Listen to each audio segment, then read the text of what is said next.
À l'origine de la zizanie, ce tract. Élaboré par de jeunes populaires 31 il y a plusieurs mois de cela, il avait été refusé par Jean-Luc Moudenc mais n'avait pas pour autant été détruit.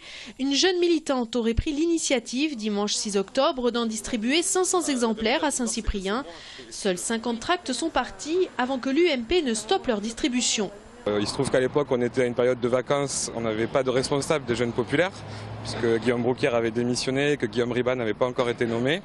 Donc ça a créé un peu une période de flottement. Une campagne municipale, c'est pas chacun fait ce qu'il veut de son côté. C'est tous les jeunes populaires qui font bloc derrière Jean-Luc Moudenc sur des vrais arguments et avec un vrai débat démocratique. Depuis, Guillaume Riba et Anne-Sophie Azopardi, les responsables des jeunes populaires, ont écrit une lettre d'excuse à Pierre Cohen. Le maire de Toulouse devrait porter plainte, non sans avoir demandé l'accord du conseil municipal en novembre prochain.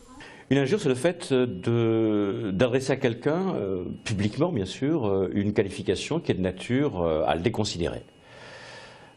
Essentiellement sur le terrain moral. On ne peut pas tout faire en politique et que, notamment dans la période actuelle où on assiste à une montée des populismes, où un phénomène de déconsidération des responsables politiques se développe.